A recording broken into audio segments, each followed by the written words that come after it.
Well, Canada's largest bookseller, Indigo Books and Music, shift away from its namesake products has begun to pay off as it now becomes a major force in home goods.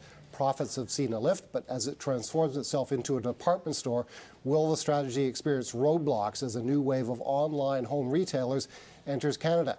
BNN's Christina Partsinevelos caught up with Indigo's Chief Executive Officer Heather Reisman at the chain's newest location in suburban Toronto. Heather, this store is brand new and one of the first that you've opened up in what, the past 4 to 5 years? Exactly, actually almost 6 years since we've opened a new store. And this store at Sherway Gardens is the culmination of a dream, really. We have been talking for some time about building the world's first cultural department store for book lovers. And this store is a three-dimensional reflection of that vision, which we've held in our heads for years. What does cultural department store mean? Exactly. So we're really defining this idea of a cultural department store for book lovers. And what our customers will find here, of course, they will find as rich a selection of books as they have come to expect from Indigo and Chapters. In fact, richer. This has the biggest selection of books now. But what we've done is we have created a series of shops.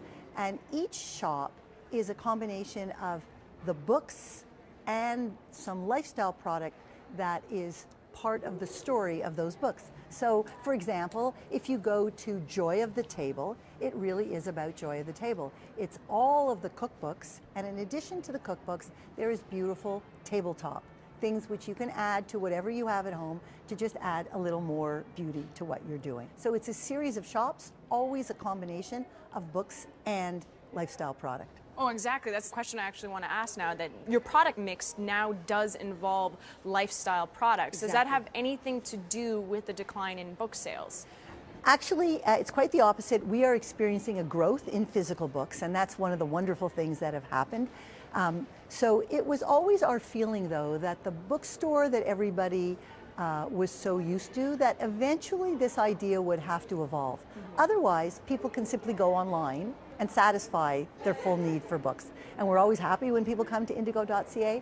But when you come to the store, you have a much different experience, an experience you can only have in 3 dimensions. You just mentioned Chapters. Will you be rebranding to become Indigo across the board? Eventually, we will move under one banner.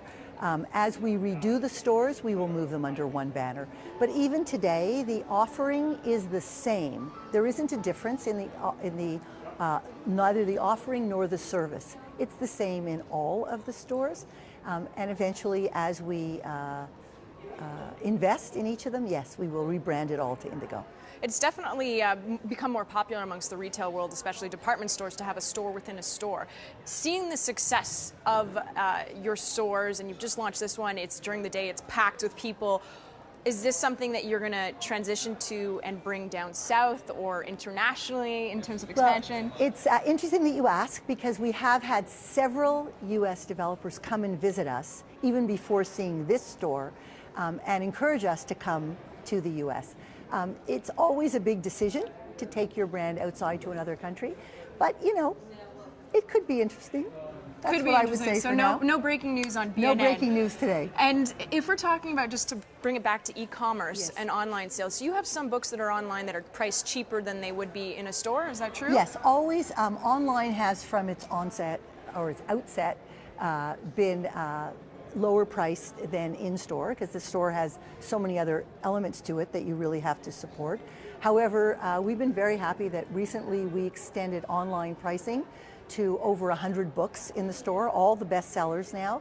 So we do that for our customers. That must cut at the margins, though. Yes, but we're doing other things that are balancing that out. We're standing in front of a section called Heather's Picks, essentially, and there are a lot of books here, a lot of big books, right?